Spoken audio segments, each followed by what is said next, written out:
Back in my 20s, I found myself in a rough spot with my job, so I turned to Craigslist to make some quick cash. I know a lot of people might think, no wonder things went south for you, but honestly, for a while it wasn't all that bad. I posted ads everywhere, offering just about any type of service I could think of, anything that kept me dressed and out of trouble. To my surprise, the gig that really took off was courier work. I got a call from a guy I call Techie, who sold what I'd call nerd stuff, importing rare Japanese video games and trading cards, hunting down hard-to-find consoles, hardware and prototypes from the US, then flipping them to collectors in the tri-state area. He made a killing doing it, but his operation was so busy he just didn't have enough hours or helpers to handle all the deliveries. That's how I started becoming his go-to guy for regular deliveries. I was supplementing my income between jobs with other side hustles, but Techie called me at least once or twice a week. After a couple of months of being unemployed and relying solely on Craigslist, I was basically working part-time for him, doing his errands. Sometimes he'd throw me a tip if he made a particularly big sale, and most deliveries went on without a hitch until one almost went terribly wrong. Every now and then, Techie trusted me with delivering something valuable: cards, games, or rare collectibles. And one of the reasons he tipped me well was because I always did my job honestly, no stealing, no messing around. The stuff I was handling could be worth hundreds of dollars to the right buyers. I had no desire to rip off this guy. I just wanted honest pay for honest work, and he seemed to respect that honesty, which built some sort of trust between us. Over time, he started giving me more valuable items to deliver, until one day he told me the card I had in my possession was worth nearly $1,000. The high-value stuff didn't bother me much. Honestly, I wasn't afraid of robberies. I mean, I'd be lying if I said I thought these nerds I delivered to were intimidating. They were mostly pale, sun-deprived guys. Even if one of them pulled a gun, I highly doubt they had the strength or the nerve to actually shoot me. Of course, I'm joking about that part, but the point is, I wasn't really scared of getting robbed until Techie mentioned I needed to be cautious. I asked him why I should be careful, and he said there was no real reason, just a new address for the delivery, and we didn't know who the buyer was. I asked if he thought the guy might try to rob me, and he said no. Still, he asked if I was armed during deliveries, and I told him, hell no, man. I don't need that hassle, and he shrugged and said, maybe you should think about it. At that point, I wasn't about to risk gun charges just to deliver someone's rare Pokémon cards.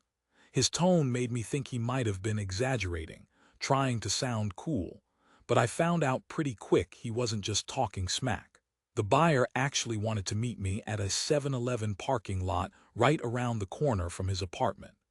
He didn't want to give his actual address because his collection was worth hundreds of thousands, so he only wanted to meet there.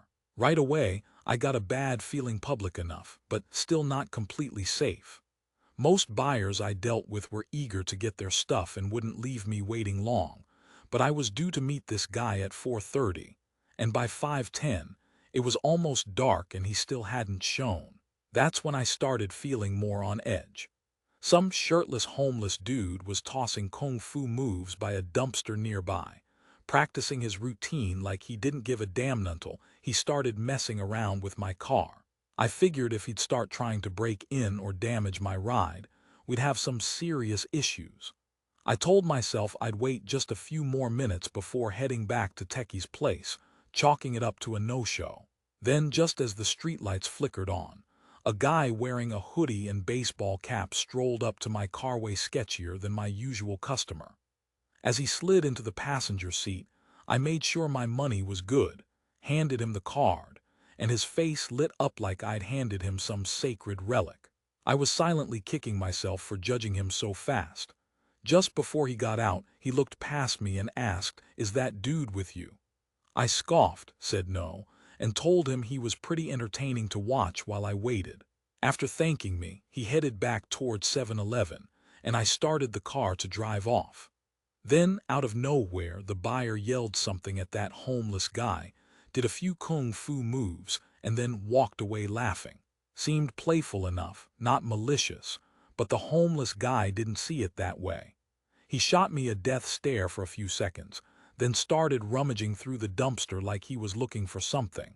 I hesitated, watching from the driver's seat, thinking, okay, why do I feel so uneasy? That gut feeling got worse when, suddenly, the homeless dude pulled out a machete from the trash and charged full speed at the unsuspecting buyer. I hit the horn 3 quick times, trying to warn him, but he didn't seem to get it until the very last second. Then he freaked out, tripped, and fell flat on his face. Something inside me clicked. I slammed my foot down on the gas and barreled at the homeless guy, headlights blazing. When he saw the lights, he froze like a deer caught in headlights, and in the chaos, he disappeared from view. In that instant, the first thought that popped into my head was, shit, did I just kill that guy? Suddenly, people from the store scrambled outside, frantic, yelling about what I'd done. I threw open the door, got out, and saw the homeless man sprawled on the concrete, blood gushing from a head gash, bloodshot iced kind that looked like he'd been hit with a baseball bat rather than just some street brawler. People were shouting for someone to call 911, while others rushed toward me asking, "What the hell did you do?" I was sweating bullets mainly because I'd almost run that homeless guy over. Luckily, the buyer jumped in quickly to tell everyone what had happened.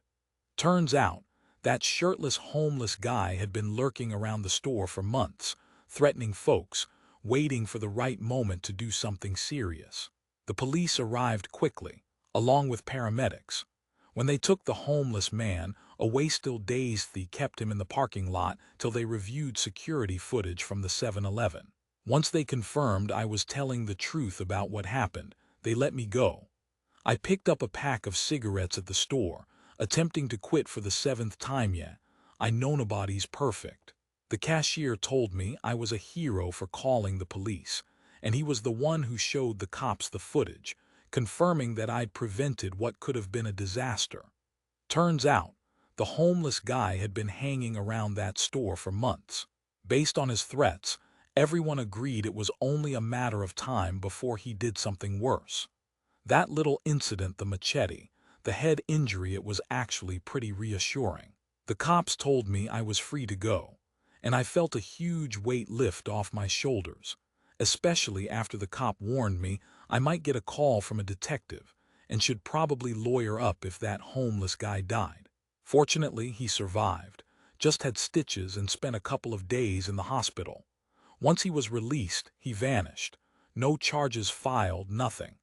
I had to give my statement again, but they told me I was in the clear and that I wouldn't be hearing from them anymore.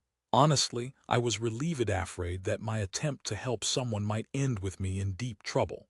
But everything turned out fine, and nothing that wild has happened during any other deliveries since. Even now, with a large homeless population around, I get pretty tense whenever I see someone sleeping rough. I get it, they're not all bad, life beats people down, but you've got to admit, when folks have nothing left to lose, they can be dangerous as hell.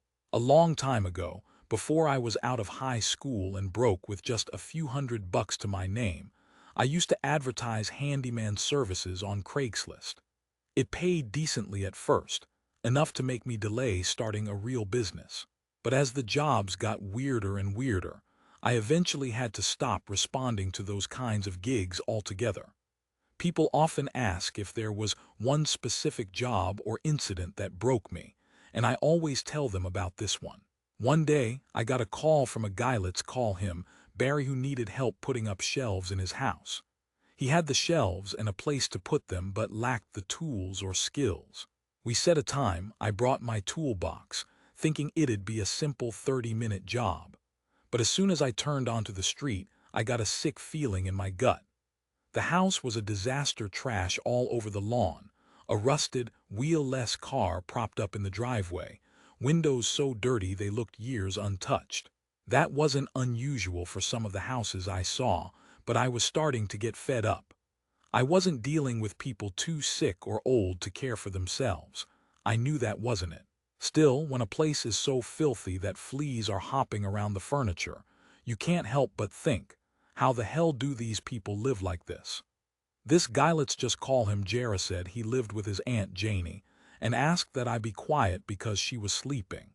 I told him, dude, maybe now's not the best time to start pounding nails when she's in there sleeping. He assured me it was fine, and that he figured the interruption wouldn't bother her since it'd be quick. I said, whatever you say, boss, and followed him inside. He led me to a back room where he wanted the shelves.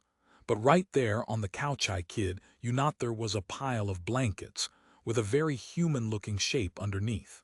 I remember whispering, dude, that's not Janie, is it? He nodded, and I responded, there's no way I'm hammering into the wall next to her without waking her up. Then, just when I thought he was going to explain things, I started piecing together that she wasn't actually sleeping. When I turned to ask him again, he was sliding something heavy in front of the door. I asked what he was doing, and he said the hinge was loose, and he needed the car battery blocking it to keep it from swinging open. I smelled trouble immediately. His reason for blocking the door was to keep me from escaping, wanted me trapped. The quickness of how this whole thing escalated is something I'll never forget. Within 30 seconds, what started as a simple job turned into a terrifying situation. I realized she wasn't just sleeping. She was most likely dead, and Jerry was the one who'd done it. He grabbed a heavy metal pipe ring to keep a calm face and said he was just lifting it so I wouldn't trip. As soon as I saw that pipe in his hand, I knew I had to think fast. I played along, asking him if he thought her being sick was serious, saying I'd better not wake her up. He kept trying to reassure me, and when he moved over, he pulled the blanket, revealing her facebill, like a death mask. That image still haunts me, and that pipe he picked up. It made me furious just to think about it now. He was clearly fighting some internal struggle, and all I could hope for was to get out of there alive.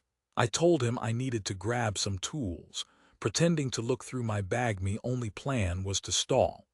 I reached for my claw hammer, thinking maybe I could use it if I had to defend myself.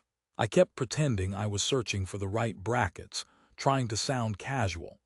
I asked him if I should be careful because her sleep was so deep it'd wake her if I made too much noise. That's when he started relaxing again like he bought it.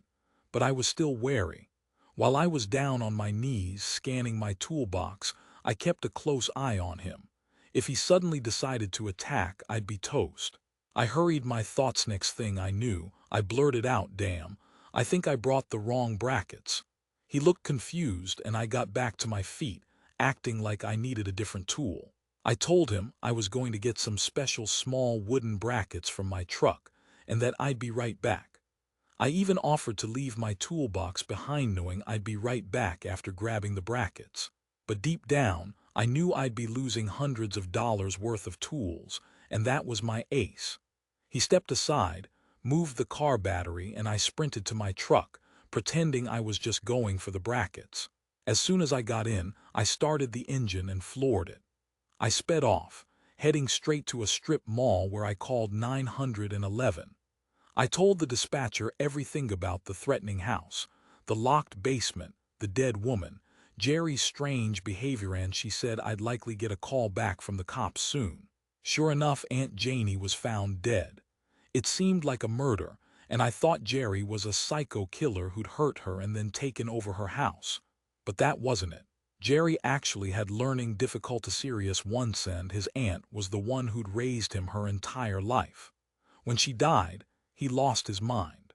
He refused to accept her death, felt protective and desperate, and armed himself with the pipe because he thought I was going to tear away his beloved Aunt Janie.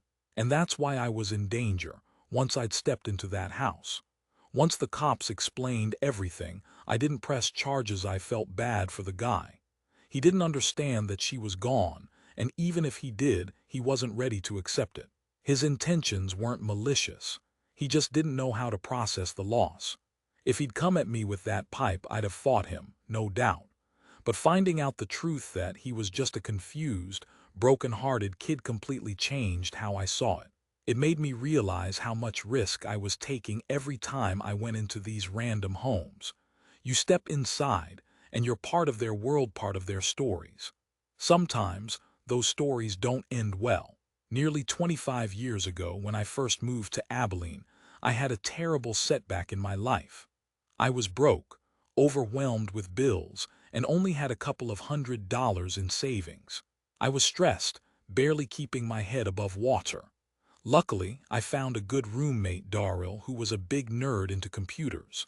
Back then, not everyone was online yet, so he promised to help me find legit work.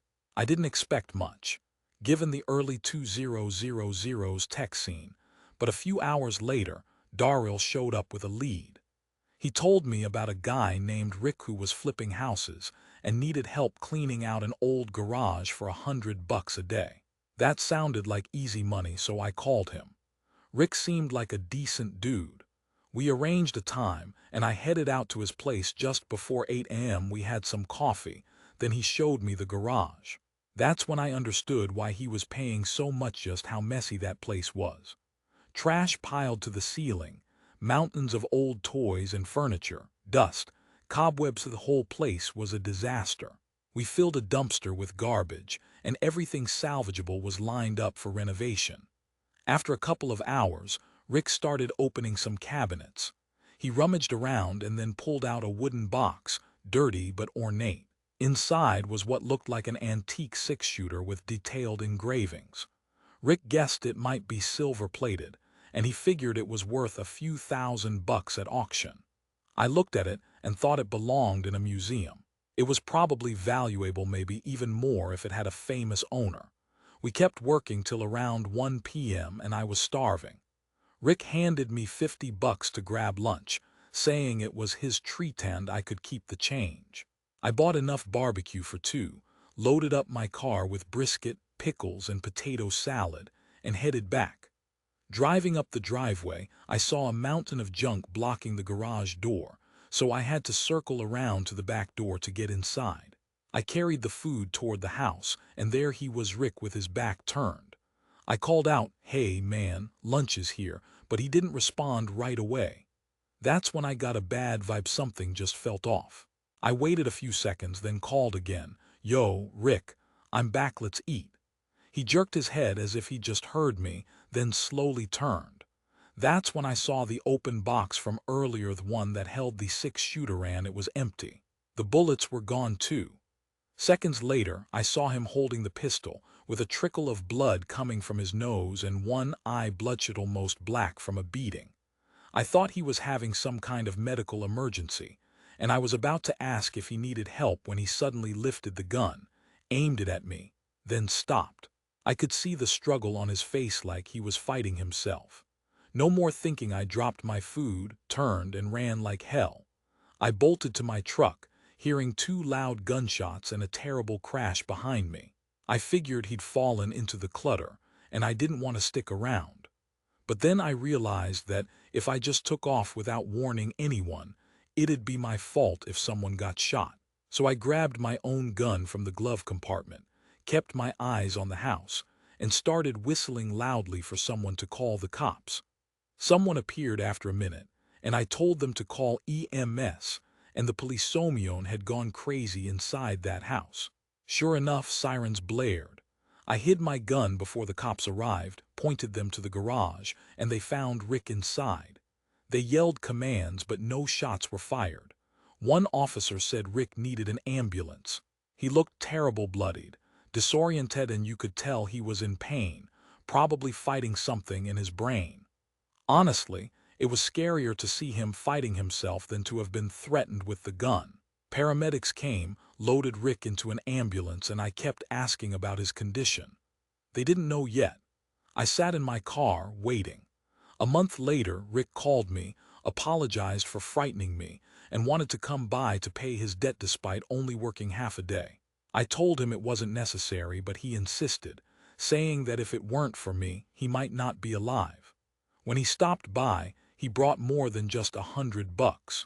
He told me what the doctors had said, that he'd felt strange while waiting, that he'd gotten the gun out again because he was bored, and that he'd almost shot me but then blacked out.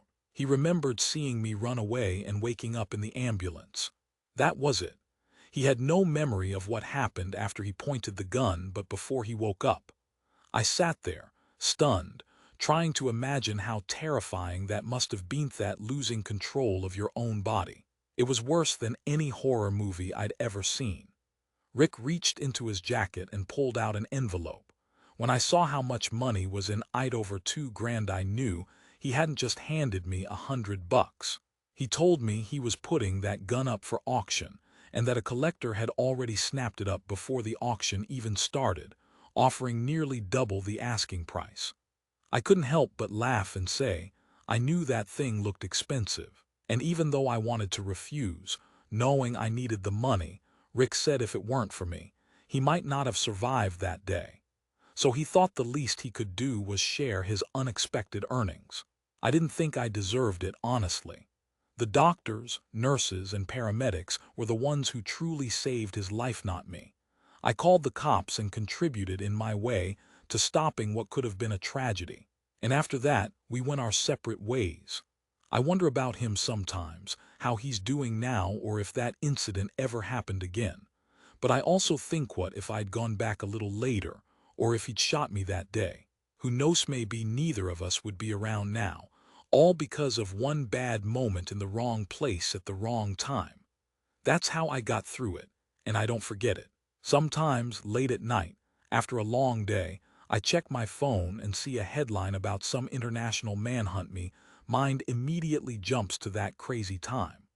We love these stories, murder, pursuits, technology. There's a whole culture obsessed with the dark and mysterious, and it all stems from some twist in history that changed everything. See, every so often, history throws us a curveball, a moment that rewrites the rules. And in this podcast, I tell those stories, ones you've never heard before but that shaped the world we live in. Today's episode is about how murder went viral. It's July 9th, 1910, in London. A 16-year-old boy ran down 4 flights of stairs in a concrete office building and emerged onto Borough High Street just south of the Thames. The noise hit him immediately. It was chaos. People rushing past, horse-drawn carriages mixed with rattling cars, crowds overwhelming him. He pulled his hat down low, trying to cover his face, and started weaving through the crowd, feeling his heart pounding like crazy in his ears. He kept looking over his shoulder, convinced someone would recognize him, but no one did. Eventually, the tension eased, and he slowed to a normal pace, heading toward an underground station. A few minutes later, he saw his father approaching, holding a small suitcase. They hurried down the steps together, slipping onto a train just in time. As the train doors closed, the crowd spilled out behind them, and the boy kept watching for any sign of recognition. He ducked his head, making sure no one saw him, and the train pulled away, carrying them deeper into safety. That was the beginning of their escape from England. And if you want to hear how it all played out, check out A Twist of History. Episodes 1 and 2 are already live everywhere you listen. And don't forget to leave a review. Thanks a lot.